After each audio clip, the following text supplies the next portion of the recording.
All right. So my name is Danielle Driscoll. I'm the Assistant Director of Alumni and Constituent Relations here at PSU.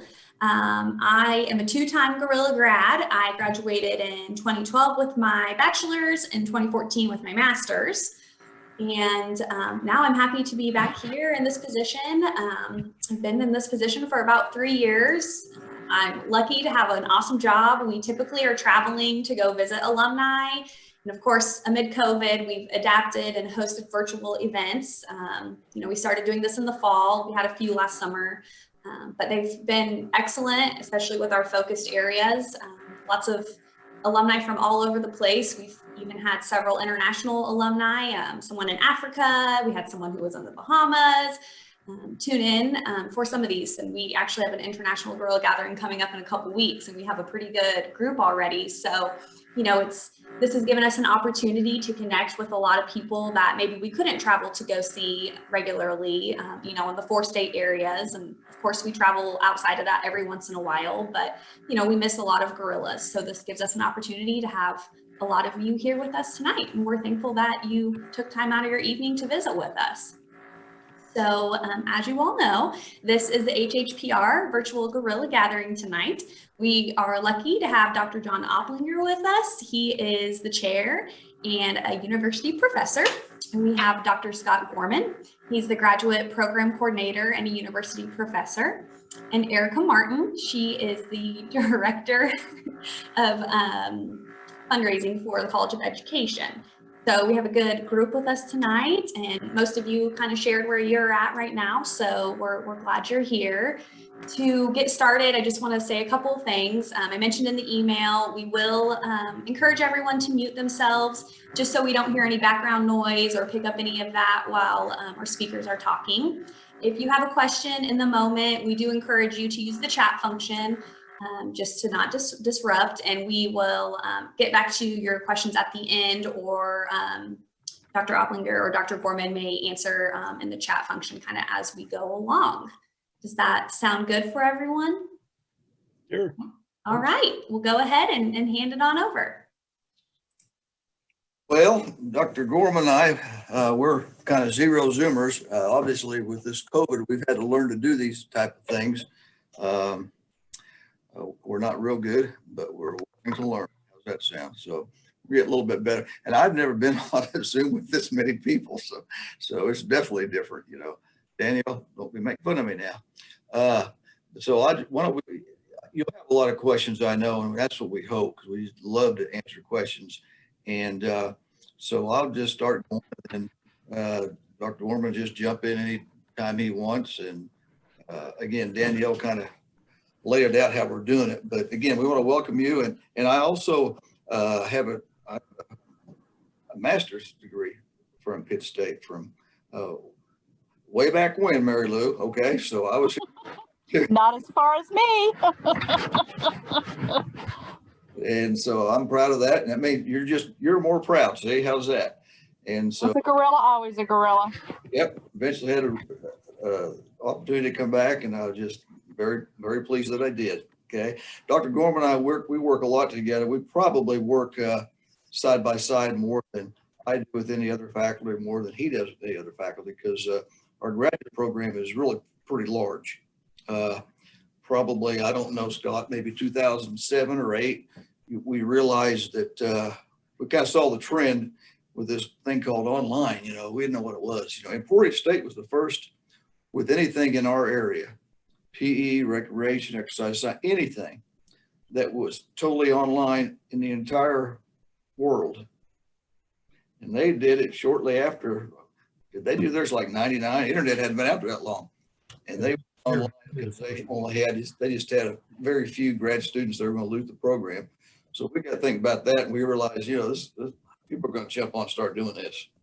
So we could kind of study some folks and see how they were doing it and how they're trying to do it. And, you always hope you do it better. So since we went online, I don't know, Scott, you've had how many advisees in that graduate program at one time? 100 and some? I think we maxed out one time at like 121. Yeah. And we've been consistently now anywhere from 85 to, 105, somewhere in there. I checked this morning, I think we have 89 on the books. He checked this morning, thank goodness, because he is supposed to be on sabbatical, and guess who has to do his duties when he's going? Well, anyways, yeah, so I'm trying not to mess up too many graduate students. Bad enough to mess up an undergrad. If you mess up a grad somehow, you really hear about that. So let me just talk about some of our degrees, and then we'll get to the master's here in a little bit. We still have our bread and butter physical education degree, and you know, I just tell you a few figures. You know, that's probably, that varies anywhere from maybe, I don't know, 75 to 90 students, kind of depending on, you know, I really don't have much of a trend. This COVID has been kind of weird, but so we have quite a few students in there, but most years in the state of Kansas, there are like 22, 24 institutions where you can get a degree to be licensed to teach physical education. And most years we're either number one, number two, number three, a lot of times number one on newly licensed physical education specialists, PE teachers. So that's something to brag about. Okay. We like to do that. So our students go out there and they do very well. You know, it's funny sometimes, you know, even when I went to college, they'd say there's too many PE teachers, go do something else, you know, major in something else. Well, I messed around and came back and did what I really originally wanted to do eventually. But we just always said that good folks get jobs. And it is frustrating when you all know where Parsons, Kansas is at. Parsons, or, you know, maybe a town an hour away from here, 30, 40 miles, they'll have a PE opening and they don't fill it. They don't even get it filled late in the year. And I'm thinking, why don't our kids at least apply for one that close? So our kids do get jobs if they want jobs. Okay. So we've done very well there. We have our recreation degree. I think, I don't remember, Scott, maybe 2 or 3 years ago, we revamped it entirely. It is nationally accredited. General Rec, we're the only place in the whole state of Kansas. K-State is accredited in recreation, but it's, I can't remember where we're at, you know, but we are at for General Rec, and we've now called that Recreation Services, Sport and Hospitality Management. That's quite an acronym, I know. But within there, we have those emphasis areas, and one of them is Rec and Sport Management. We've had students, great thing about the rec is you have to have that, I think it's 10 week, 40-hour work week, nonstop internship, kind of like student teaching on the PE side. So a lot of our kids go all over the country and do that. And a good number of, most of those really turn into jobs. Now, if a person wants to do an internship in Pittsburgh for whatever reason, you know, well, that's fine, but it may not be a paid internship. But most of those are paid, and we've had them go to California, Hawaii. We got a kid still in Hawaii, and he'd been there about 6 or 7 years. He went and worked for some YMCAs on his internship, and he stayed. Guantanamo Bay, and that place down in Cuba where we got the prisoners, we've had somebody do an internship there with the military. Disney World, I think Park City, Utah, that's the big ski slope place. Yeah, we've had them out there. They go all over. Okay. And so anyway, Rec and Sport Management, we, out of that, you know, a lot of people want to work in city park and rec, which is wonderful. And in Kansas, it's really something, you know, people, there are towns in Kansas with 1,600 people, and they have a full-time rec commissioner, or whatever they want to call that title, that person, that community. That's pretty neat. And so there's no reason we shouldn't dominate that in Kansas, to be honest with you. So we've done very well there. Actually, off of that, we now have had some folks that they don't need a minor, but they've got a minor in natural history. And out of that, we have one just the last couple of years. He is now a game warden in Kansas. And another one is a park ranger. I don't know if you knew him, Scott. I don't know if he's still in North, if he's still in Arkansas. I think he might be. So sure. A lot of kids kind of like that, you know. So that's really been good for us. I think we had somebody do an internship with the Chiefs. I can't remember. Some minor league baseball and stuff like that. Then we have Therapeutic Recreation. We're the only ones in Kansas does anything in TR. Only place in Kansas. And so, and we have Dr. Laura Covert Miller. She's our TR specialist, but that's been successful. It always has been at Pitt. Think about it, you're the only ones that are doing that, you know. Why we kind of got the jump on a lot of folks there. So then we have hospitality. By the way, TR, there's a lot of jobs. We've had a lot of kids go to work VA hospitals. You know, that's really increased over the last, 20 years with the 2 wars we were in and whatnot. But we have something called hospitality management. We have 2 faculty with backgrounds in event planning, travel, tourism, resorts. And we just kind of got very fortunate there at that rec faculty to find those 2 people. And the university and the city is in the university for some time. Hey, is there anything, I don't know if you all know, there's a casino south of town now. There are casinos all over in Oklahoma. But, and they were trying to increase tourism and different things in southeast Kansas. And university ever thought about doing anything in the hospitality area.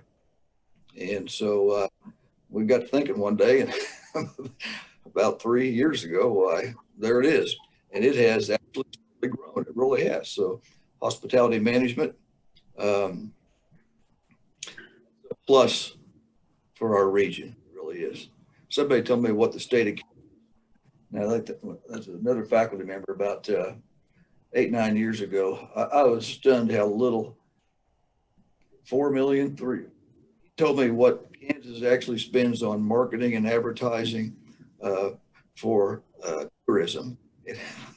And I couldn't believe it. It was just a little bit, you know. So we made some inroads there.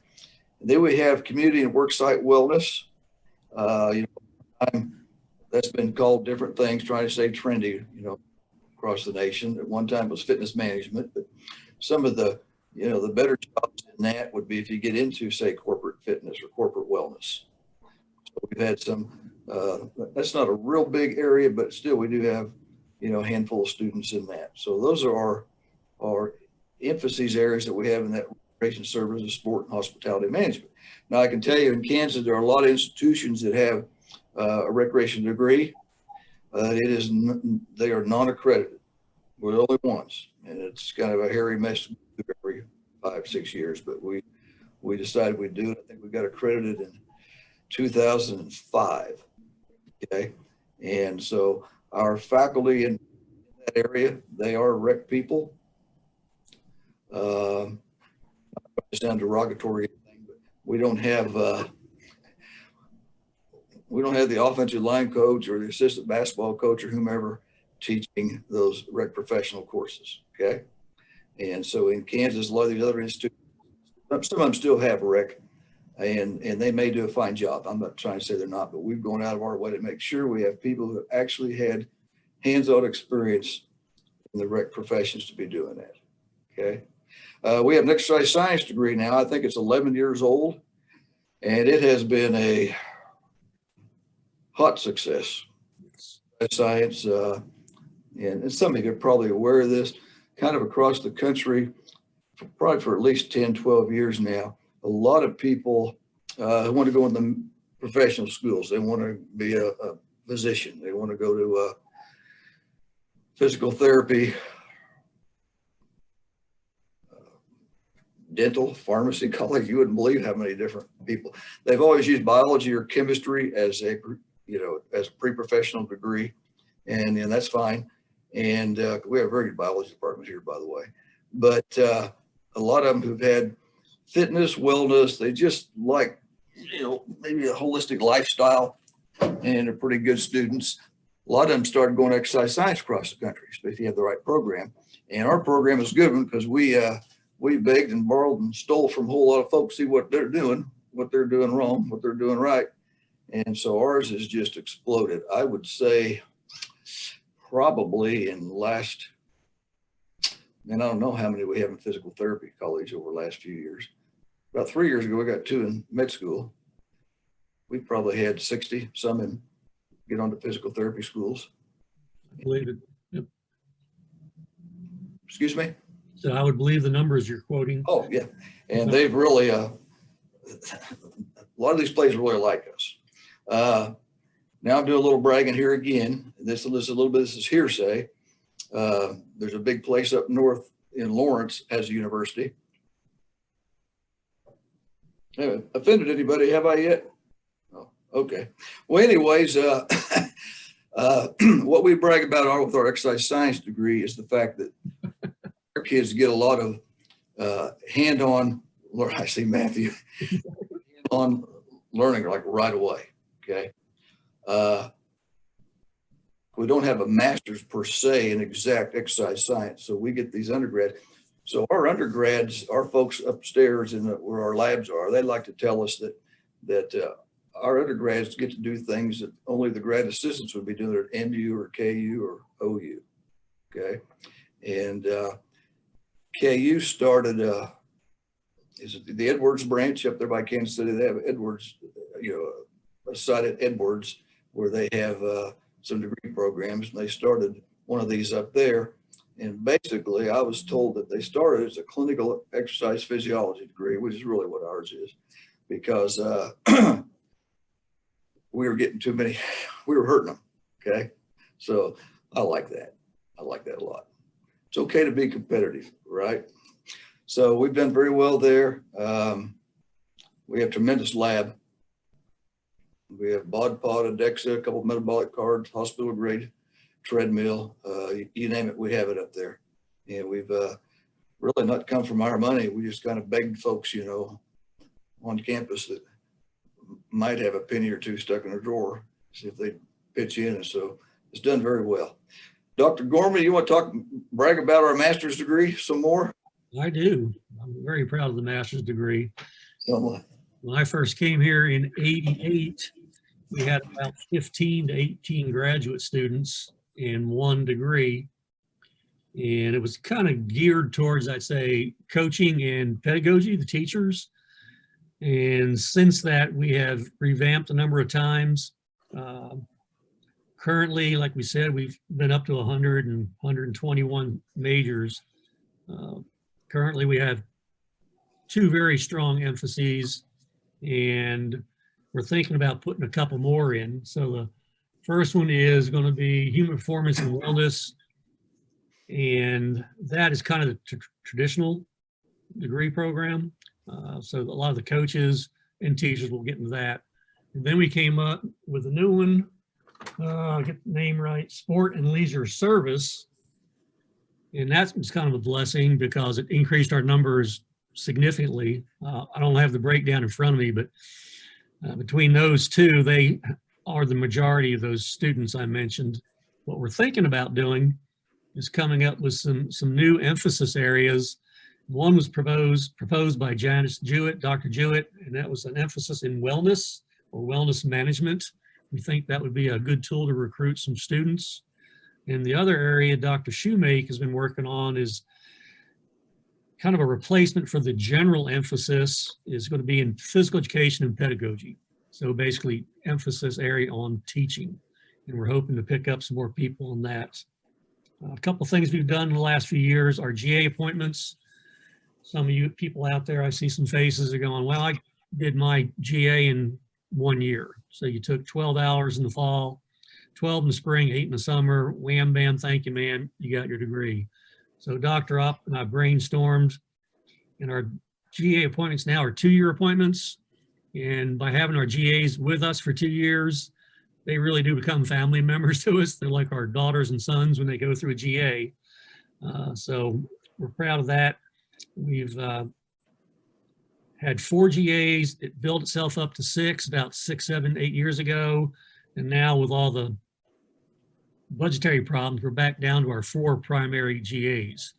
And the kids that we've had, oh my gosh, I cannot imagine us trying to run this department without the GAs. They can do everything for us. We're trying to look at a couple areas for recruitment, get some more people in the program. One area was the coaches. They gave us a $5,000 grant about 6, 7 years ago. We advertised in coaches, professional journals, and I can't swear that we got 1 student from that $5,000. What we're looking at doing now, based on some people we've had in the program, and look at the military. We've had some exceptional people from the military. These people can be over in Iraq or Afghanistan and take our degree program. Obviously, it's 100% online. The other area is some of the nurses. We picked up some nurses over the years, and we've had nutritionists. We've had a wide variety of people take advantage of this program. So even though it grew from 15 to 20 to 100, I think it'd be really nice to max out around 130, 140. It'd make extra work for the faculty, but we'd like to offer our services to that many more people if we can. So. Yeah, so there's, yeah. And you know, one of the things about, I think that helps us is that our faculty, I can proudly say that our faculty is, they're very active professionally. Obviously with COVID, you know, since last March, why, as far as going to conferences and conventions, those just things just haven't happened.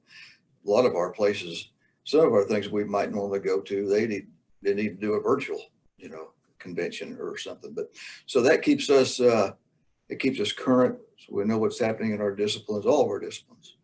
And we really love that. I'm going to jump ahead here. I was going to brag on this, but for instance, you know, the Kansas Association for Health, Physical Education, Recreation, Dance. Dr. Gorman and I, we kind of stick our chest out really big. You know, that kind of moves around from different places, but over the years, it's kind of got to the point where they give it away. Actually, they give away 2 student awards at that. Okay. And it's a big deal, you know, the banquet or whatever, wherever when they have the banquets. They give an award for the institution with the most student CAFED members and the institution with the most student CAFED members who attend the conference, the convention. And many times we win both those things. And so, you know, there are some institutions a lot bigger us than Kansas, and we whip them. So we kind of like that. And it really makes you proud to be wearing that crimson and gold. You know, we walk around like that. You know, and people kind of, now it's got to the point where, what was it? One of the little private. You know, Yeah, that was about 3 years ago. They figured out a way to beat us with attendance. Did they get us? Yeah, it was attendance. They had a baseball game, I think a fall baseball game, and they traveled and stopped it. Was that in Emporia? I think it was. Or might have been. They stopped there and went to the convention for a little while, but I think they rooked them all into making them join CAFED, but also show up. So we lost the live attendance plaque that year. And so, but you know, I guess that's a compliment. If you're doing such a good job, folks got to finagle a way to whip you. So we'll take that. Anyways, I might mention a couple more things we do. You know, the state of Kansas wanted, they wanted institutions who obviously have 4-year degrees and whatnot, but they wanted certificates for Kansas citizens, or the ways to pick up a certificate. So we did start some certificate programs. We have one in coaching. And I don't know where you're a lot of you scattered all over, and you know, a lot of states have changed. Like I know when Scott taught school, when I taught public school, you had to have a teaching certificate. I guess they call them a license nowadays. You didn't have to know anything about sport, but if you had a teaching certificate, you could be a coach. And then eventually, for various reasons, they have changed that. In Kansas, you can take a workshop and be what we call a Rule 10 coach. So you may have, you know, never been to university before, and now you can be a coach. There's good things, there's bad things about that, but we do have this coaching certificate. Do you need it? No, but it's, a lot of folks have wanted it, and they kind of feel like if they're up for a job with somebody else and they can say they've had a bunch of coaching and first aid and some different classes to kind of, you know, understand kids better, maybe they'll get the job. Very successful. It's not very old, maybe 5 years old. We have a dance certificate. Actually, these are all minors with certificates. You can get a minor, and you also get a certificate. Or if you just don't want to pursue a degree at all, you can pursue the certificate. So we have a dance minor and certificate. We have that new Performing Arts Center over here that's really nice, and just kind of, in my opinion, as the physical education side, there's a lot of your physical educators, and if you went to school years ago, like I did, why, you know, two areas we probably did our profession a disservice, and a lot of it had to do with legal issues, you know, living in a litigious society, but you know, gymnastics, tumbling, that's pretty well going by the wayside as far as learning how to do that. You'll get a little bit of tumbling. Everybody used to have a trampoline in the old days. You know, every school district when I was a kid, I ever went in had a trampoline. Those are going. And dance. I just don't think we, just wholesome social dance, and just, I don't think we do enough of that anymore. And so we wanted to get a dance minor with certificate. And actually, there's Sarah. Sarah's mommy is our lead person in that, Dr. Janice Jewett. So we're really pleased with that. Then the hospital management. So we're getting some folks who are not even going to college, but they're taking these classes to get a certificate because they might want to work in the resorts or travel somehow or event planning. When I first heard the term hospitality management, they're explained, I just thought, oh, you want to be a wedding planner, you know, which weddings, I try to avoid those as much as possible. I'll stop in reception if I know there's good food, but that's much more than that. So that's been successful too.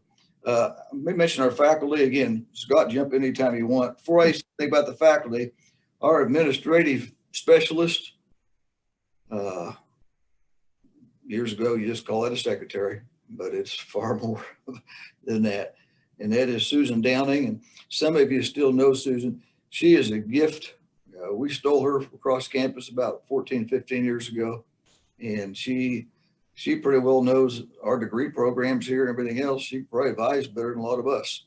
And I don't know how she can multitask and do the things that she does, but you know, a lot of departments, a lot of people brag about their person that really runs the joint.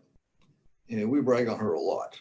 So if anybody ever sees Susie Way, you know what I'm talking about. Okay. We have we're doing a search to fill a position. We have 3 folks who are primarily exercise science. All right.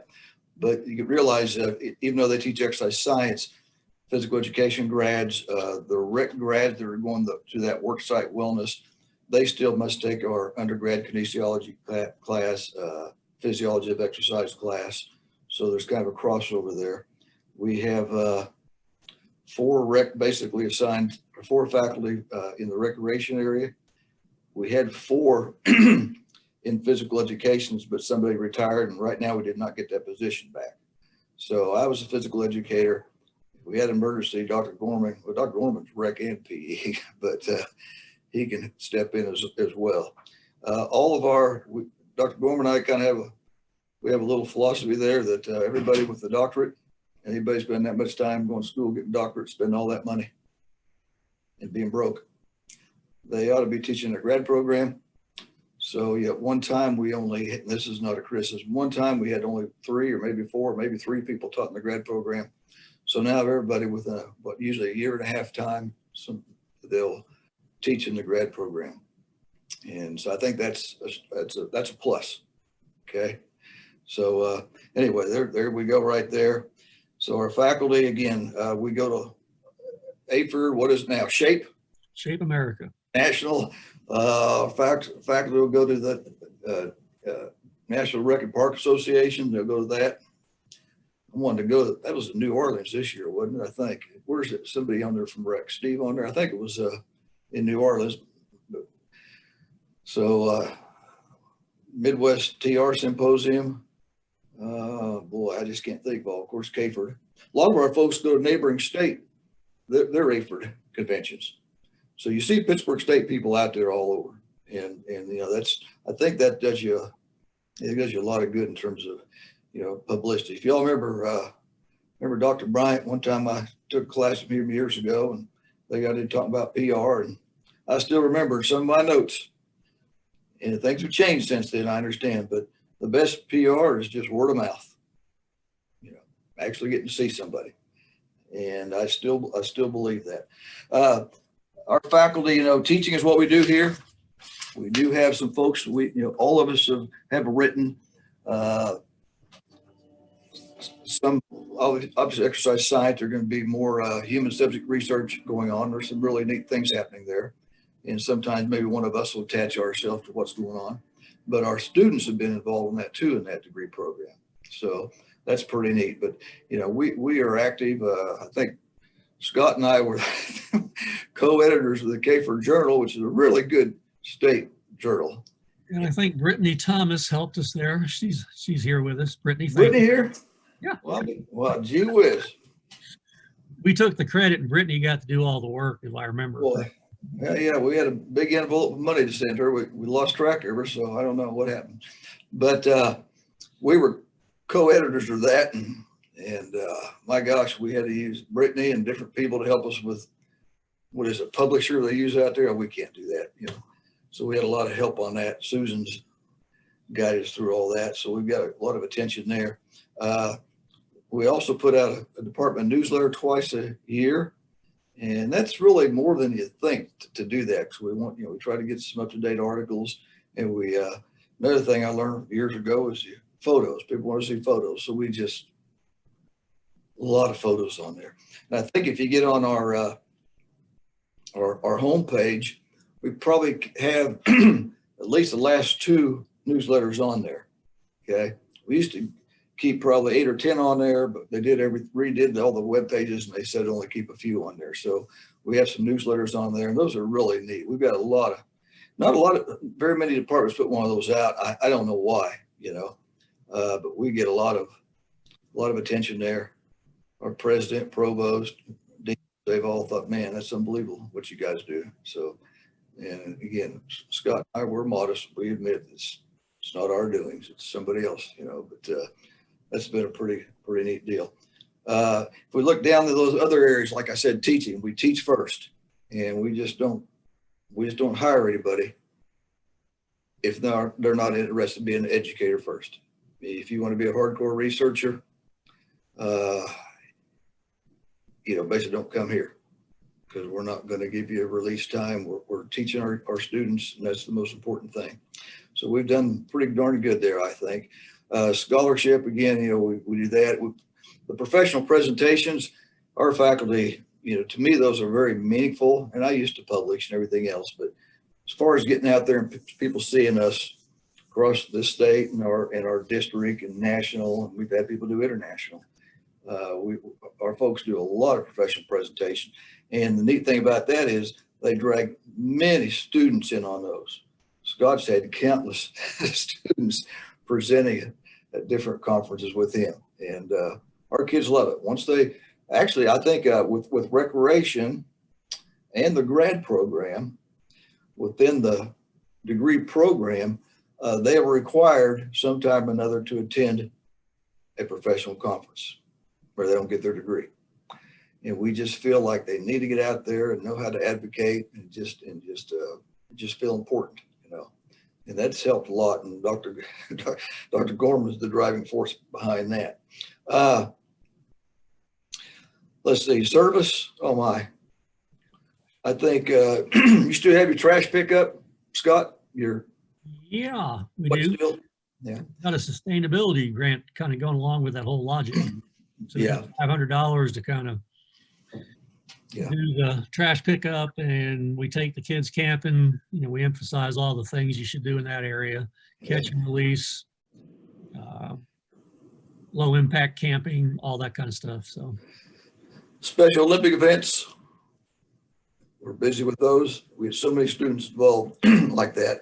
A lot of volunteer events, a lot of organizations in town will call us, want to know if we can send some students something, you know. And, you know, if it's something worthwhile, some students need to go do it. They need some service hours, but they'll go do that. So I always like to say, and this is, you know, some folks take this wrong, but in terms of local, regional media, you know, Laura's on TV all the time. Scott, you've been on TV several times, as well as, you know, print. I think probably our department gets more coverage than any entity on campus other than maybe football during football season. How's that sound? Erica, Danielle, you see us a lot in the print, don't you? Yeah, absolutely. Yeah. So that makes us feel good. Everybody knows who we are and the good things that we do. And over the years, I've tried to think of some people that we've lost. Alward Lonnie, you know, that was probably what, 10, 11 years ago. At least. Al was one, It was at least that long ago. oh, 14? I think so. Mary Lou's trying to tell me something here. She'll tell me. Some people might have to come off mute. Al passed away in 2007. I was a freshman that Okay. year, and I was taking his Yeah. taping class when he passed away. Care and And prevention. Yeah, that was really tough on a lot of us because remember we moved into this new building. Al was teaching a class for us, and I remember, you know, we got to look at the blueprints and provide a little bit on our complex part of it. And Al wanted to know if there'd be a place for him, you know, to put his books and sit down when he came over here. I said, Al, we get you an office. I graduated in 1970. I started over there in 1967. Huh? Al Ortolani was there in 1967. Carney Smith, Yeah. Coach Bryant, Turkey Tom Lester. Yep. Lester, excuse me. Yeah. Please. But the one guy I want to know about is Dr. Dickey. I'm sure he's not alive anymore. Oh, Dr. Dickey, you know, he left here in the late 80s and went to, where'd he go in Colorado? Not Mesa. One of our football rivalries. What was Well, it? what? Yeah, it wasn't Mesa. Golly, what's the one that's like 7,400 feet up south? Arvada? Alamosa. Alamosa. It was Alamosa. What is that? I can't remember now. That's what do they call that institution? Gee, I should know. But anyways, he went there as an AD and as a chair, and they liked it, and they were there a few years. Then he decided to retire, and then they moved back here. I think well, they have a couple of kids. Well, one kid in this area. I babysat for both of them. Well, Okay. is he still alive? Oh yeah, he is. He's ancient. He is, and he had a hip surgery, didn't he, Scott? That what it was 3 or 4 years ago. But he hadn't stopped. Well, with this COVID, he hadn't stopped in, but he indeed would stop in, and you'll see him out doing stuff. And then he'll kind of tell you what he's doing with his workouts, because he still works out, and he'll tell you, John, are you? You'll have to tell him I said hello, because he'll remember me. But that's a long time ago. We'll send a note. He still does pull-ups. He just wants to know if you're working out, you'd have to do pull-ups. I'm sitting here thinking, okay, Bill, you know, whatever, tell me what to do, you know. And I don't know how old Bill would be now, but He's probably in late 80s, mid at least late 80s, probably. wonderful person. Yeah, Bill lives right across from the president's house. So they had built a house and they moved back, and then just this past year or so, they thought, well, they're going to downsize because most of the grandkids that are around here are doing their own thing now. So so he and Dee have a little place, and yeah, Bill's a wonderful guy. So then Jerry Stockard, anybody remember Jerry Stockard? He retired and ran off to, where did he go? Florida? Florida, I believe. Yes, his daughter lives down there. Yeah. So Jerry, and then Tom Bryant, he retired. And actually when he retired as president, he was over here with us like what, one semester for like 3 years in a row or something like that. A phased retirement deal he had. Yeah. And he hasn't stopped in either with, you know, this COVID like it has been, but he used to always come in here and stop and see how things are going. He's still a cattleman over there in Missouri. Lives in Pittsburgh, but I think he has a metal building fixed up so he can live in part of it over by Stockton. So he likes to play with his cattle. I don't know how many people knew Chuck Killingsworth. He was a rec therapist. Chuck retired and went back home to California. Dan Ferguson was here for a while. He was here. Dan was probably here. Oh, gee, I don't know how many years. Dan retired. Bill Stobart, hometown boy. Anybody remember Bill Stobart? He came back here in about 2002, and he just retired, what, 3 years ago, I think. Let's see. Of course, then we lost Sandy Bachmeyer passed away, you know, and well, she was a gem. You know, you were talking about dance, and you're talking about how dance is not too prevalent in the department anymore. Well, that certainly would not sit well with Dr. Triplett. Remember her? No, when I got my master's here, she was already retired, but She was a kind of a heavier set lady, and she was the lightest person on her feet that I ever saw. But she was a big Yes. proponent of dance. Yes. I have heard that I so had- many times. Yes. She was good. Jen Stobart, the swimming to Hartman. Joyce Hartman was the swimming instructor. This is so long ago. God, Good. I can't believe some of these people are still alive. Is what kills me. Now, I've heard so many positive things about Evelyn Triplett. It's unbelievable. Yeah, they just said she just glided across that dance floor. Rob Heff, he retired just this year, but Rob used to say the same thing. He says, Rob would say, I'm the clumsiest human that, good Lord ever put feet on. But he'd get out there with Evelyn when he was when he was taking classes, and everybody thought he was Fred Astaire. He says, Something. Yeah. made me look good. Kind of like Dr. Jewett. We've been to social dances before, and I'm not a dancer, but I'll dance with her once in a while. And later on, people say, man, Dr. O's is a good dancer. No, I'm not. Does anybody keep teaching Heffley ball now that he retired? I don't have any idea if anybody has or not. We had that video clip on our homepage. I guess we need to check and see if that's still on there. We had a few video clips from the news out of Joplin that carried that. Yeah. And he got a lot of attention on that. He really did. So anyway, I'm trying to think. Bill Samuels retired. Bill, had been a football guy, but also taught stats and some different things. And he was teaching a class for us, and he retired. I'm just trying to think of some more names. Catherine asked about Dr. Pauline Winter. No? Maybe? That doesn't go well with me. I've been here 32 years. Pauline, when I was living down at OSU, Pauline Winter was the director of the department down there. She was she was head of the Parks, Physical Education Recreation Department at Oklahoma State in Stillwater. Huh. Yeah, that's 1972, maybe 1971. Yeah. Well, we did a little history digging one time. I don't know, Erica or Danielle, if you've been in our conference room and saw that. And I can't remember who helped us, but, people like you had told us, maybe Mary Lou mentioned some things years ago, but they used to have at one time a men's division and a women's division in this department. So the woman had a male chair and a woman chair, or whatever they call her, or division leader. So we did some research, and going back into 1910 and through the teens and the 20s and 30s and all that, we got black and white photos. Sure enough, we got our conference room of all the ladies that had been directors and all the males that had been directors. And so that took who's our historian, Randy over there? Yeah, he did Randy Roberts did a lot of help with us there. And so, but yeah, a lot of people got degrees here. They had no idea that we used to have a women's division.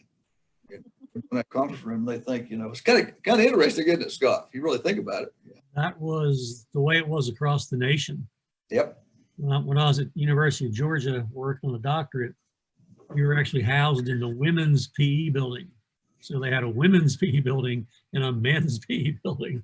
And that's back in, oh my gosh, 79, 88, 1. And then they were getting away from that right after that period. We used to have the PE building in the recreation department, it was on the Oval in an old brick building. Right. And before I graduated, they tore it down, but they hadn't gotten anything else built with the other stuff. And I've never even been in that. So yeah, it was ancient. I mean, it'd been there since the very beginning. So my dad ran around with Prentice Gudgeon back in the 20s in college at Pittsburgh. Oh, yeah. They played football together. Mm-hmm. Can you hear me? No. Yeah. What I would like, and at one time, this wasn't accepted, but today more and more people doing it. I'd like to, I think Scott would too, a lot of our students don't do a thesis and, unless they want to, but I'd like somebody to do a historical thesis. You find somebody really interested in, say, Prentice as example, or somebody, and do a historical thesis on somebody. I think that'd be kind of neat to do, because, some of those folks, boy, they had quite a life, didn't they? Right. Yep. I think they were dedicated. That's one of the most important things they was dedicated. Yeah. Yeah. Well, we had some good professors, and when I was there, I had Dr. Triplett, and when Dr. Triplett would leave town, I was in her dance class, and she turned her dance class over to me, and I got to be the instructor. That just made me feel pretty special. Well, Mary Ellen, what year did you graduate? Oh, you're gonna die. 1962. Oh, she beat me. I figured there'd be a lot of young kids on, and I'm right. There are. There are quite a few. I graduated in '68. School district. Who said that? Who said that? 68. I did. Howard Murray. Oh, Howard. It's Yeah, 19. Prentice Gudgeon was my freshman track coach. Wow. Prentice? Yeah, and Carney was my football coach. Carney Smith. So we were in class together. You and Mary Ellen and I were all on campus at the same time. Back when it was called, it wasn't even called Pittsburgh State University. It was called KSC College, Kansas State College of Pittsburgh. of Pittsburgh. Yes, Long ago. that's right. Well, it was yesterday. What year? When did Prentice pass away? Does anybody remember? No. Oh, it's been a while. Yeah, I'm not sure. I was in grad school in 83, 84. I came to Pitt to go to my master's, and Prentice was, I was wanting to think, somebody said he was like 78 then. And did you know he was still officiating high school football games? Oh, for crying out. Really? Oh, my. Dr. Dickey or Carl Beard, that was another one of them was pointing out, can you believe Wow. still running up and down that field? And I went to a game in Frontenac. I think that was where it was at that year. Just went to a high school game to have something to do. I was bored. And I'll be darned, there he was. And I thought, Is this Yep. Beard guy you're talking about? Chuck Beard? Carl Carl. Okay. Beard was still here when I was going to grad school. So he's passed away.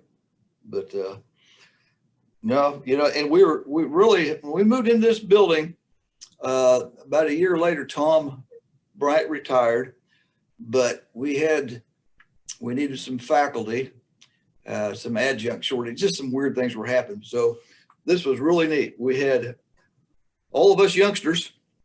Then we had Al Lonnie, Tom Bryant, Bill Dickey, and Samuels. At least teaching a class, and they were over here. And it was just neat for our students to get the opportunity, occasionally just to go to their office and chat about, the professions and stuff like that, or what they want to do someday. And just great stories, I mean, I'll tell you what, a lot of people think storytelling is not educational, but man, they're dead wrong. That's history. That's history. Yep. And it was just, that's when parents and grandparents pass history down to their families and to the folks they know. That's important. I remember Al one time talking and him saying that, he said, back in his days when he was full-time trainer, he said something like, if he had any success, one thing he thought he was good at was when he knew a kid was ready to compete, track, for instance. He knew the guy, he might've been injured, but he knew when the guy was well now. And it was just being able to convince and motivate him, a little bit of a head game there. And if he thought he could convince him that you're fine now, just go out there. So I have a question. Out of all of you younger people that are here, and you can tell who we are and who we aren't. How many of you are working in the field now? What are you doing? Each one of you, what are you actually doing as a profession or a job or whatever right now? That's a good question.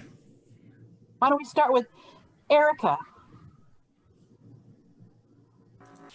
I'm actually not an HHPR grad. I graduated in 07 and 09 with my master's, and I came back and worked at the university. I'm the director of development for the College of Education, So I help fundraise and start scholarships for college ed and HHPR grads. How about Jason?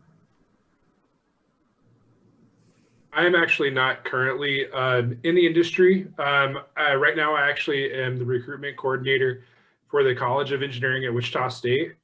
But I am actually looking to get back into the industry. And so that's part of the reason why I'm on the call tonight. Aha, networking. Exactly. What about John? I teach 3rd and 4th grade PE and coach middle school track at Independence. All right. Catherine. I'm just taking over here. Sorry. Well, that's good. Catherine. That's good. Who's up next? Brittany? Catherine, unmute go. yourself, Catherine. I'll go. I'm Brittany, and I am a programs and events manager for the City of Hardyville's Parks, Recreation, and Tourism Department in South Carolina. Whoa. Awesome. Cool. What about Steve? I'm Steve Foster. I was a graduate in 76 and a master's in 78. And I left Kansas in 1980 and moved to Western Colorado. And I spent 20 years running public parks and rec in Western Colorado. And I now live in Jacksonville, Wyoming, and I've been here 21 years. Oh, wow. And I moved through public parks, and I worked as a public servant for about 25 years and ended up being a county administrator at one point in time. So I'm retired now. At some point, I have some questions I'd like to ask, but go ahead and finish with everybody's Okay, intro. Jackie. I am a physical education teacher at West Bourbon Elementary in Uniontown, Kansas. When I graduated from Pittsburgh State in '82, that was my first job, and I've been there for 39 years. Proud to say that. Love my job, K-6 PE, middle school athletic director, high school volleyball, and track. So love what I do and continue love what I do. Jackie, are you doing anything with Kayford? Yeah. What is your current position? I am president-elect of Kayford, which is our wonderful state organization, and these men have been wonderful leaders, and I'm anxiously awaiting, or nervously looking forward to taking on this challenge. We're behind you. We'll support you. 10 I know you will. I know you will. Catherine. Unmute yourself. I There you go. retired and graduated in 1965 from Pitt State, my. and then went to work with Phillips Petroleum as an industrial recreation specialist. Then I moved to the West Coast and worked in 4 different cities, Daly City, actually 3 different cities, Daly City, Palo Alto, and Sunnyvale in municipal parks and recreation. And I retired in 2007, and I'm still living in California. What about Howard? I graduated in 1968, moved to Denver in '69, worked for the city and county of Denver for a year, taught PE to kids with learning disabilities for 5 years, worked in a mental hospital for a year as a rec therapist, and then 33 years at a nonprofit that served developmentally disabled, and was heavily involved in Special Olympics during that time. Good. Wonderful. What about Matthew? Young Matthew. Young Matthew. Well, I graduated in 2014. I started in 2007, so my degree was kind of abnormal because I also served in the U.S. Army Reserves. And during my undergrad years, I deployed twice in service to our country. 2010, I was in Iraq, and then 2013, I was in Afghanistan. But then I came back, finished my degree in 2014, started teaching. I taught in the small town of Tipton for my first year, where I took over their entire PE program, K through 12. I did high school football assistant, junior high boys basketball assistant, and high school track and field. I was the only coach for that. So that was a fun first year, and then moved around a lot, trying to get my teaching degree or teaching career going. And now I find myself in Wichita, Kansas, where I am teaching, unfortunately not in the PE program. I want to get back into the PE program, but just got back from my third tour. I was in Kuwait last year. 2019 to 2020, I was in Kuwait. And I came back and there were no PE programs open, but they filled me in as a roving teacher. So I'm teaching 4th grade my school remote in Wichita, Kansas now. So just doing what I can to help out the kids. Thank you for your service. Yeah, thank you for your service there. Thank you for everything. Yep. I Okay, Mary have Ellen. 6 more years and then gonna retire. Okay, Mary Ellen, you're you're frozen. Being retired. Well, retire from the military, not retire from teaching. 6 more years of military service, retire from that, and then I'll focus solely on teaching. Okay, Mary Ellen, you're up. Okay. Well, I've started out, I said, I'm tired of being retired, but I retired with my husband, who was a research chemist, but I had worked for 18 years or more in the Joplin School District, and I was one of the early women coaches in Joplin. And I will tell you this, that this is important to me. It is now more so. It seemed that I saved a few tail feathers when I changed the voting of how cheerleaders, for instance, were voted. In my hometown of Caney, Kansas, my parents wouldn't allow any of my sisters or I to be cheerleaders because they didn't have a good reputation. So I made it a point to build a good cheerleading thing. That was my first coaching assignment. And I built it up where the girls had a fair chance of being selected. And I worked with the International Cheerleading Foundation out of Kansas City at the time with the owners, or the ones that started it, and came up with an excellent way of selecting the cheerleaders. I know this seems minor to you, but it's very important to these young kids, and they work so hard. And that was a big deal in our Joplin school system. Well, as I found out later from my father-in-law, who was also my principal, that saved the school board and the administrators, because of the NAACP had come down. That was during segregation time. And when they saw how the cheerleaders were being selected, they were quite happy with that. There was no problems from then on. So that's one of my feathers in my cap that I'm proud of. And I only found out because I was the daughter-in-law years later. But anyway, I loved what I did. And like I said, now I'm supposed to be retired, but I went back to school and I took nursing classes. So I just got in from work, and I wanted to make sure I didn't miss this because I didn't know what was going to happen. But I really see some neat folks, and we've got a lot to talk about. And I really appreciate you folks doing this for us. But I went back to nursing, and one of the things that I do, I'm a silver-haired legislator for the state of Missouri, and I make sure that things happen in a state that are good for our seniors. You know, little things. I'm not going to go into it, but there's a lot of history with my family, the Franks family, at Pitt State, and my dad was born in Weir, Kansas, so that brings it a little bit closer there.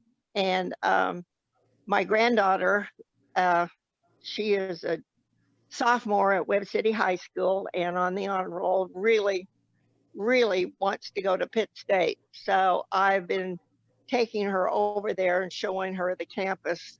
And I'm hoping that she will. And I also will mention, nothing was said. I had a wonderful time. I'd come from a Catholic girls' school when I transferred to Pitt State. And I was playing the drums, and Mother Superior didn't think that was very ladylike. So that's why I changed. Well, within a month, I was teaching percussion in the music department. Dr. Pugh had asked me to if I would be interested in giving lessons, and I did. So that was another feather for me when I was over there, because I love my drums. I still play my drums for senior occasions. I have a trap set, and I like to dance. And I like to show seniors how to do the polka, like Dr. Triplett taught. Yeah. And she had the neatest way of teaching the polka. And I taught young kids at a senior prom they had for seniors. And they had a blast. They loved it. They loved it. And it was Dr. Triplett and her wonderful personality that she just kind of made that. I always think of her when I do any of my dancing. And I grew up dancing. My parents loved to dance and had danced when they were dating. So long story, a lot of history, like you said. And that'll be fun to get into. And for you younger ones, I knew who Prentice Gudgeon was, Coach Carney. I can name some others right now, but my white hair gets in the way and I can't think sometimes. But anyway, thank you for letting me talk, because I love to talk, as you tell. Thank you. I'm very shy. Okay, Jana, go. Unmute yourself. I know. Okay. It takes a second. I get to teach like this every single day right now. So I am still in the field. I teach PE and health at an alternative high school in Englewood, Colorado. This is my 11th year. And you that old? I am that old. I was there when we switched into the new building. I was there around that time. So yeah, I graduated in 2007 and then was a GA and graduated in 2009. And yeah, my program's super unique, and I think it's what education should be. So I feel very privileged to have, I just applied within a day's drive of my family because I wanted to be able to get home if I needed to and hear this. Now we're in a nicer building, but it was an old elementary school, like had it was the equivalent of the smallest gym in the entire district was what I started with. It was one of those cafeteria, gymnasium, auditorium situations. All purpose. They're all purpose rooms. Yeah, that's what they called them. But it was, so we had, high school students doing basketball and volleyball in that teeny gym, and we had a little bit of a field, but we're in a nicer space now, and we switch up classes every 6 weeks. So I've been able to do, like, I have a skateboarding class that we do because a lot of kids like that. We can teach whatever. We've done dance, yoga, Pilates. I bring in specialists for dance because even though I love Janice, I was never blessed enough to take one of her classes because I transferred into Pitt State late. So I worked with her while she was getting her PhD. So we had a lot of fun, but I never got to take a class from her. So I bring in those specialists for that, but it's pretty cool because as long as I can prove I'm hitting the state standards and all of that, I have tons of flexibility. So right now, we end in next week, we end classes and we'll start new classes. But one of the classes I'm teaching for health is how to cope in a pandemic. So it's, again, lots of flexibility, no canned curriculum. And I think it's what education should be. So I feel pretty lucky. Awesome. Go girl. What about Sarah? Hi, I'm Sarah. I graduated in 2019. Dr. Baby. A little baby.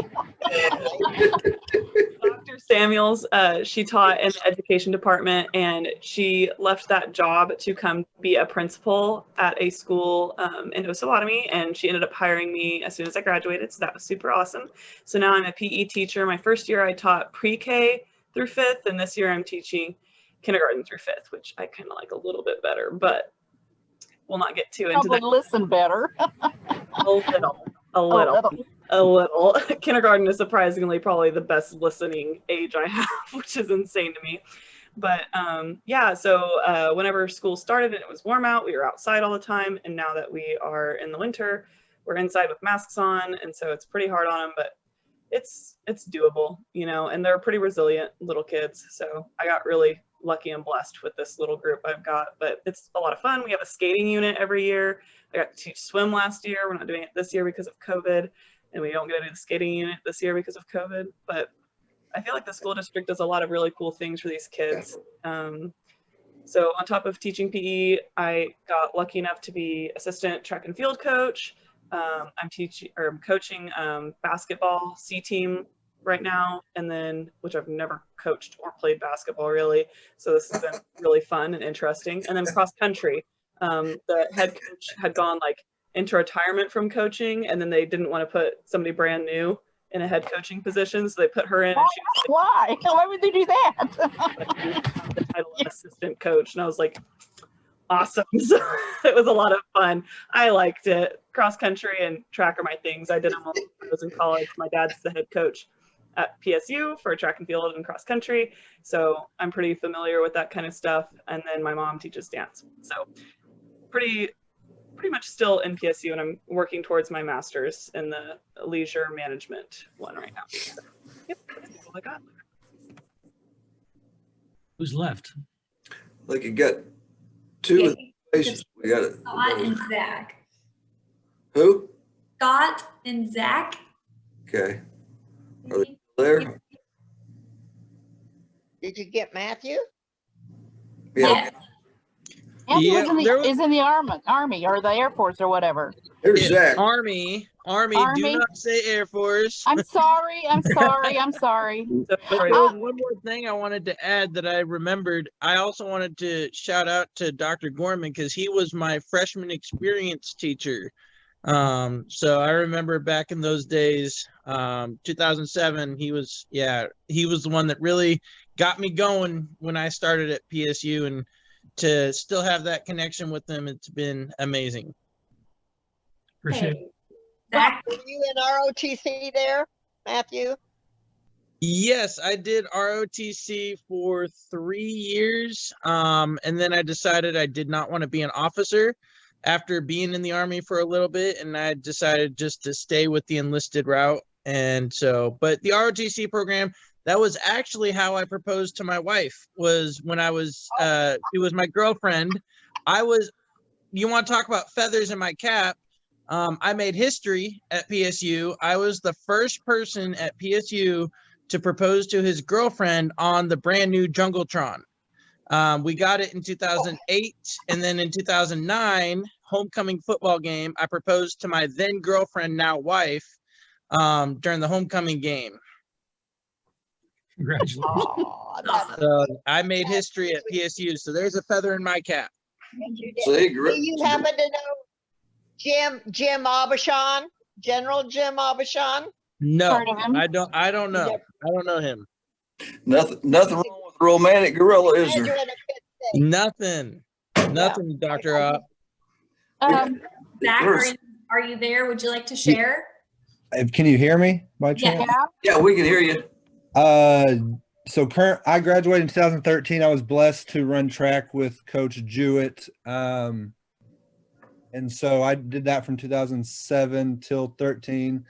I do not work in the field of education. I currently work for the Modoc Nation down in Miami, Oklahoma. I'm a case manager and work with equine therapy. Do a lot of supervised visitation stuff with like reunification of children. I went in the mental health side of things, and utilizing my degree as well to like, it's kind of the same, I feel like. And so, yeah, that's what I do. Just live back home, only 45 minutes from Pitt. Still enjoy Gus and the split face. I'm just glad to be on here. Glad to see Dr. Opp and Coach Gorman. So, yeah, I appreciate you guys and thank you. Thank you. Thanks, Zach. Okay, so I think we had a few questions. I think Steve had mentioned he had a few, so maybe we'll open that up for a few minutes and then we'll move on. Well, I was just going to tell you, I want to tell you something about how I got to Pittsburgh. I was at MU, I went to Missouri. I'm from Neosho, Missouri, south of Joplin. Where's Mary Ellen? And my junior year in high school, I found friends that had gone to Pittsburgh. This is KSC. This is Kansas State College, not Pitt State. And so I graduated from Mizzou, from high school, went to Mizzou for 2 weeks. Did not like it. Came home, went to Crowder College for a year, and so then I registered at Pittsburgh, and I had never stepped foot on the campus ever till I showed up that day in front of Mitchell Hall, where I lived. Now Mitchell Hall isn't even there anymore. But when I graduated, I got a job with Tulsa Parks and Recreation in Tulsa, Oklahoma, and I was the first recreation degree person they ever had in the whole department from the beginning. And then I filtered up here to St. Louis County and was a special activities coordinator for the county for 3 or 4 years. And then left that, had kids, went to a school district where I did an after school program for 13 years, and where I had like 125 kids every day after school from grades K through 5. And I graduated in 2013. I retired in 2013. But during that time, I also went back and got another degree in early childhood because I didn't know what I was doing. I didn't think, but anyway. But I thoroughly enjoyed being at Pittsburgh. And you have to see that that's a case because you wouldn't come back to these things unless you love the school. And every year the girl calls me on the telethon thing, the phone-a-thon thing, and I bend her ear for like 15 or 20 minutes, and she's probably thinking, oh God, I wish I wouldn't get this woman. She's always talking about Pittsburgh. So anyway, I'm glad to have seen all of you. I want to ask Mary Ellen Greer one question. Do you know Kathy Haynes? Oh, from Caney, Kansas? From Caney, Kansas. That was my neighbor. She ran around with my brother for 2 years. Oh my gosh. Yeah. Oh, yep. Wait till I tell my brother. They grew up together. We were all kids together. Yes. Yeah. Oh, I got stories to tell on her. Well, thank you guys. Thanks for Danielle, did we get Mr. Sherberger? Yeah, no. He didn't unmute himself. I'm not sure. Yeah, I'm still trying to figure this Zoom thing out. I use a lot of MS Teams and not so much Zoom, so I'm still trying to figure it out. That's all right. So Scott Sherberger, currently living in Huntsville, Alabama. I work for Army MWR, which is essentially a Parks and Recreation on Army installation. Been doing that for about 20 years, which it's been really great. I mean, it's allowed. Uh-oh. Lost your audio. Oh, are you there? Woohoo. Anybody? Accreditation, so CAPR accreditation. So I've met a lot of people through that. I'm currently the Department of Defense rep on the CAPR board, which is kind of cool. So I get to interact with a lot of amazing professionals out there in the field. But you know, I really credit my time at Pittsburgh State, my degree, to get me to where I am today. I mean, it's been great. You know, I love telling people I went to Pittsburgh State, you know, and they always say, oh, you went to Pittsburgh, Pennsylvania. I'm like, no, it's Southeast Kansas. And, you know, I'm sorry to say that, you know, I went to Pittsburgh. I visited Pittsburgh over Christmas break, and it was the first time I'd been back in many years. And I couldn't believe how big the town has gotten. I mean, it's pretty amazing. So beautiful campus. Oh yeah. I mean, I was just amazed. But yeah, thanks for putting this together and inviting me on. It's really great to see all these folks on the screen here. I don't remember if Dr. Gorman remembers me, but we played softball together on the same team back in about the mid '90s. So he pitched for us. It was a really good time. Yep, I remember. Yeah. So For you young girls on here, when we were in school, with some of us, you could not wear pants on the oval until after 6 o'clock at night. I never heard that. One of the rules. Yeah, you could not. You had to wear skirts, dress, whatever. Why? You couldn't wear pants on the oval until after 6 o'clock at night. Why? That changed. Oh, Was it considered bad luck or something? no, it was a campus rule. What? Yes, it was a campus rule. You could not wear pants on the oval. Ew. Well, now it's like an unspoken rule that you can't step on the oval's gorilla. So even if it's covered in snow and you can't see it, you'll see the footprints going around it. But we were there. Was Gus, the fiberglass Gus, there? You were there, Mary Ellen? The fiberglass one. When what now? Was the fiberglass Gus I'm not gorilla getting guy? that. Was he there when you were there? No. That must have come after. Yeah, I never did. I remember the night it got stolen. Unbelievable. Oh. All right. Was it a fraternity?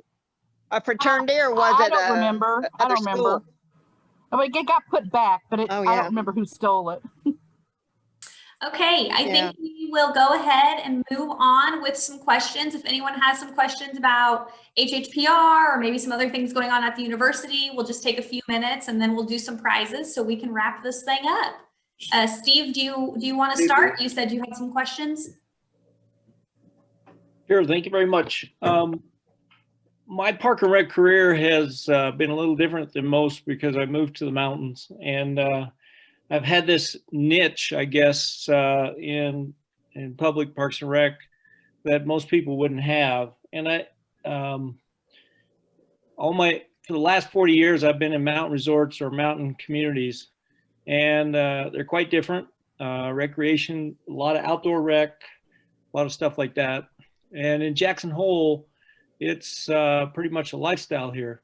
And I wondered if there's any interest in students in recreation or tourism or commercial rec types of emphasis are ever interested in coming out into the Rocky Mountain region and have interest in being in this area or have interest in our recreational specialties, I guess, for a lack of a better word.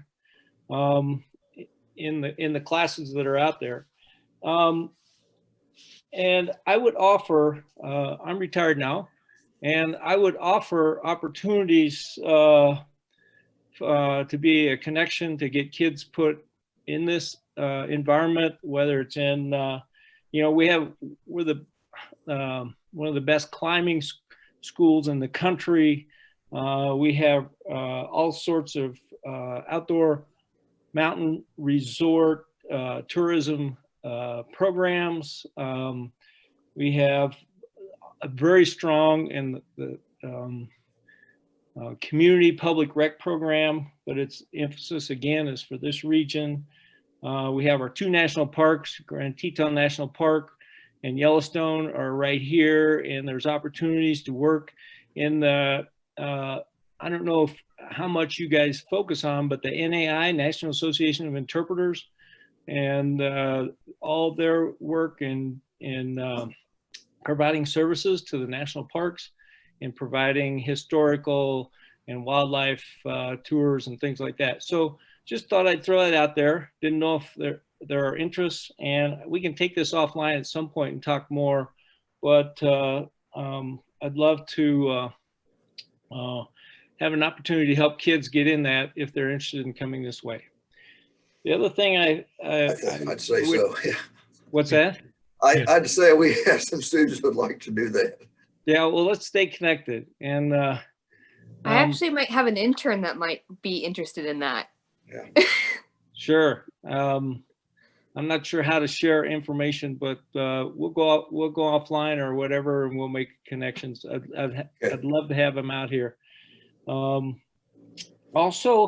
I have a little bit of opportunity help in funding, and I've been funding the putting a little bit of money each year into the HPR Foundation. But I was involved with the Colorado. I was on the Colorado Parks and Rec board. I was also on the NRPA board at one point in time when I was younger, and I'd love to just have. I guess what I'm really saying is, if you have needs for kids who want to go to these types of association meetings and all those kinds of things, I'd love to talk to you guys about helping kids get there. So, super. Yeah. Let me say, we've had different people like donate and stuff like that, and we always send them a letter. Any donation money that goes for students only, it doesn't mean buying out equipment. I mean, somebody wanted to buy a piece of equipment, yeah, we'll take it. That's to help them, PD, whatever, help them to get to go to convention, conference. I mean, we'll put a whole bunch in the hotel rooms and stuff like that. We want them to go out there and learn about the field, be advocates, do all the networking. Rec professionals are great networkers. I think education people ought to do a better job than that, actually. So yeah, Steve, that's stuff we just love, but we guarantee not a penny is spent on a copy machine or a faculty. Sure. Anything. That's just our promise. So. You have this email, don't you? Oh, they found me. They know where. Actually, Steve, maybe sometime I'll get our rec faculty together sometime and maybe do a Zoom with you. Sure, I'm happy to do that. Yeah. Same thing I was thinking. See what opportunities we have, or if there are any, and it's really fun to get young kids going into this field, and there are a lot of opportunities. And again, it's a special niche out here. It's it's mostly outdoor rec stuff. But anyway, I just want to throw that out there. We love it. Any other questions from anyone? Thank you. Thank you. We'll be in touch. Danielle? Yes. Will you remind Miss Dr. Is it Oppliger, Dr. Opp? That's close enough. Or Mr. Gorman? Would you just make sure that they remember to tell Dr. Dickey I said hello, or hello, I remembered him, or whatever? Yep. I babysat for him. I was really close to that family, and I really feel bad. Huh? Your family is amazing.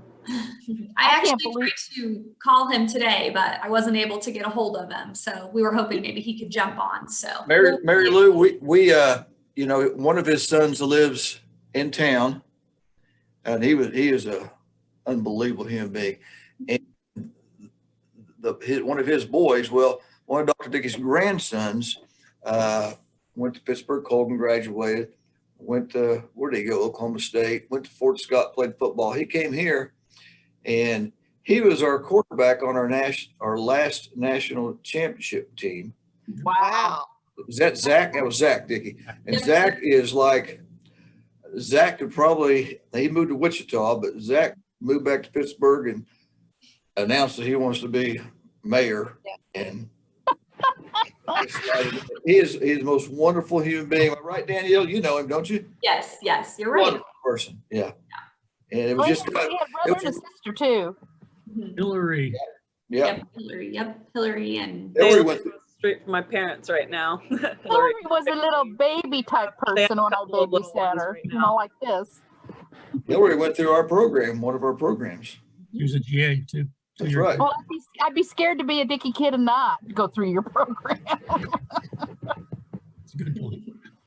Brittany, any jobs down there for rec folks? Wasn't there a Dickey or somebody by that last name that played pro baseball back in the 60s or 70s, maybe? A Dickey? Out here in South Carolina, I know for a fact there's several jobs. A job just opened up not far from me in Hilton Head Island, South Carolina. And we are actually going to be starting to hire in my city for part-time staff because we're in the process of building our brand new recreation center out here. So there are jobs out here for sure. Well, we're going to try to keep in touch with all you folks one way or the other. I don't know. I think Danielle get rid of us here, so go on what's new. No, you're just fine. You're just I fine. know, but Gorman and I, we heard about this. We thought, oh man, this could be kind of fun. You know, we'll make fun of our Zooming. Well, gee, we did. The only bad part about it is there's no alcohol. Sorry, but there's no alcohol. That you couldn't participate, you know, whatever you're doing in your own home, that's fine. We can do it without alcohol. Okay, fine. Yeah. That's good. Yeah. 5 minutes only. This has been great. I mean, I heard that, Mary Lou.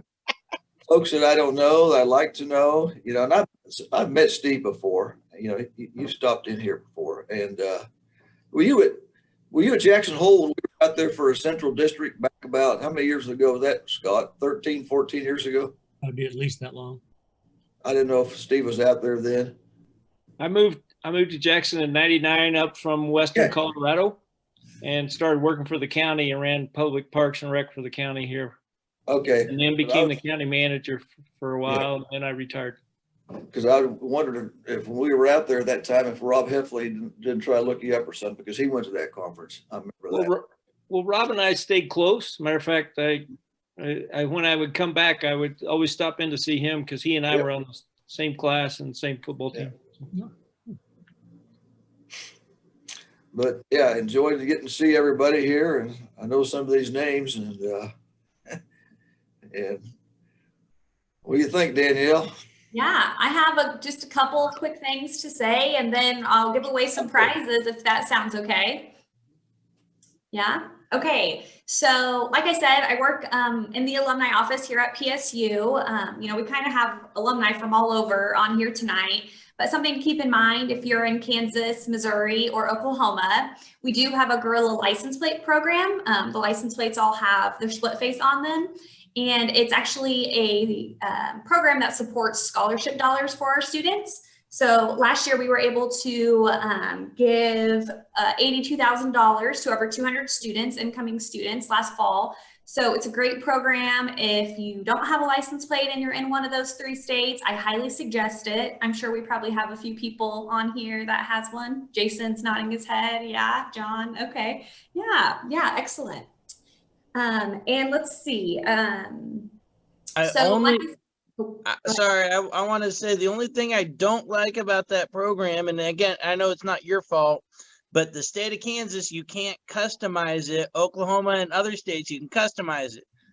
So only Missouri you can. Oklahoma you can't. So, but Missouri you can. I know. Yeah, that's I wish I could customize my state plate. I know. We do have that in the queue. It's just, you know, not priority with the state. So we'll see. Hopefully one day we will be able to get that. So yeah, I hope so. Like I mentioned, we aren't able to travel, of course, right now with COVID. Some of you maybe last fall participated in our Taste of Home event. We brought chicken annies to several areas for everyone to enjoy since we're not having our in-person gorilla gatherings. So I think we have several people from Wichita will be coming out there again in April. So save the date for that. And we will be bringing some chicken annies with us. And then lastly, something else with you all being kind of everywhere, just something to remember, you know, as alumni, obviously you all have these excellent stories about your wonderful time here and you value your Pitt State experience. As alumni, you know, you are some of our best recruiters, talking about PSU to your children, your grandchildren, your neighbor kid, you know, whoever that may be, is really so helpful to us in getting some of those students here. If you connect with students and they are wanting to come here for a campus visit, please let me know. Let John know, let Scott know, let Erica know, and we are happy to make that happen and give them a good experience. We want those students here. So please don't hesitate to contact us for that. Yes, Mary Lou.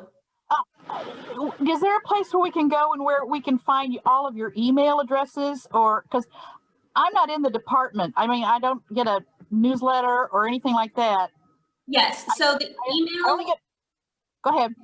The email I sent today, that's my email address. And I also included John and Scott's on there, but tomorrow I'll send a follow-up email and I'll include that in there as well. So if anyone needs to reach out to us, our contact information is in there. So does that work? Good. Thank you. Yeah. If we requested someone else's, like out of this whole group, like if I emailed you to get Mary Ellen's email, would you be able to do that for me? Or that's kind of touchy, I don't know. So, okay, so on our website, we give it out.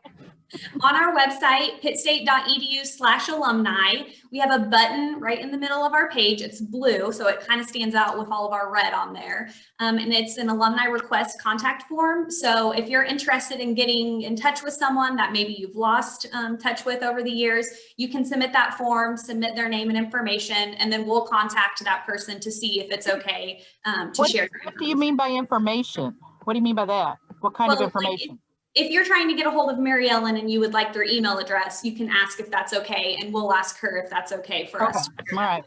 Yep. So limited information, not a lot of information. Yeah, they're going to give your social security number. Yeah, no. We're not. Well, I didn't know if I had to know her address or anything like that. If I knew that, probably I'd already contacted her. Definitely not. Okay, one more thing about the recruiting type thing. So at PSU, we do have a program called Gorilla Advantage. So that actually offers in-state tuition to students who live in Missouri, Oklahoma, Arkansas, Texas, and Tennessee, which is kind of an outlier, but that's very great for those gorillas that aren't, in this area. And we also have a program called Gorilla Edge, which qualifies Colorado, Iowa, and Nebraska. So those states qualify for 150% tuition rate for the in-state tuition. So that's something to kind of keep in mind as well. Some of you out-of-staters, I know we have some Colorado gorillas on here tonight. So feel free to spread the word and, send some students our way. We'd love to have some more gorillas. So any questions about any of that? Okay, we'll move on to some prizes then. Okay, I'll just show you what we have, and we'll send these in the mail by the end of the week. So be looking for some good packages in your mail. So we'll start with a coffee mug. And for this is for Steve Foster. Oh, that's nice. Speech. We have this set of coasters. It has the Champions Plaza gorilla on it and has a little stand in there. They're pretty fancy coasters. And this will be for Howard Murray. Hey. Way to go, Howard. We have a koozie, and one of these will go to Sarah Jewett, and one to Brittany Thomas. We have these pretty cool sunglasses, red sunglasses. They have the logo on the side, and these are going to go to Mary Ellen. Oh, thank you. And let's see, we have a red Pitt State cup, and this will go to Mary Lou. All right, thank you. You're welcome. We have a license plate frame, an alumni license plate frame. This will go to Jana. Can we buy those somewhere? You just send me an email tomorrow. I can help you out with that. Okay. He's the gal to know. It's good too. It's online. She knows all. I try my best. And we have a cooler bag. Wow. And this will go to Matt Lewis. Ooh. Those military guys have too many bags. It's pretty nice. So, and we have this little cutting board with a split face on it, and this will go to Jackie Hall. And even if you didn't win one of these prizes, be on the lookout for something else in the mail. Everyone will get a little something in their mail this week. So if anyone has any questions outside of this, feel free to, like I said, send them to me via email. We can pass them along. We'll send an email tomorrow with kind of some updates. They mentioned their newsletter. We'll share that with you on there so you can check that out if you haven't seen it. And yeah, I think that's probably about it. I just want to say This is my fifth one of these I've been to, and this is by far the best one. Even though we were in person, this has by far been the best one because you let us talk to each other. When we went to those other things, they just said, give to Pitt State, give us money. And it was like, you know, hello. Yeah, this is whatever. fun. This is fun. This is a lot more fun. I'm glad you enjoy it. Thank you so much. Yes, hopefully we will be able to travel. When are you going to do it again? Are you going to do it again soon? So we have a lot of virtual events coming up this spring. We have one with Honors College, the International Office. We have Technology and Workforce Learning, Graphics Department coming up, and a variety of them. So you can look at our calendar, pittstate.edu/alumni, and all of our events are on there. Like I said, I hope we can travel again one day and be able to see you all in person. But for now, this will do, and I'm glad everyone enjoyed their time. It was nice to hear everyone's stories and a little bit about you all. So thanks. Thank you, Danielle. Dr. Gorman, for being here. We appreciate your update. And Danielle, I got a question. Yes. I just recently moved in the summer. I was wondering, do I go to the alumni website to make sure my address is updated? Yes. Did you, when you registered, did you register with your current address that you're living at? Yes. Okay, then we went ahead and updated it for you. So okay. You didn't have to do that. When I registered for the Zoom, you mean? Yes. Yes. Okay. Yep. Yep. We check all of that. So okay. Yeah. Yeah. So everyone enjoy your night, and I'll just leave you and say, once a gorilla, always a gorilla. Always a gorilla. Yeah. Thank you. Bye. Thank you. Thank you. Thank you. Thank you. Bye, Mary Ellen. Yes. Bye, Mary Lou. Bye.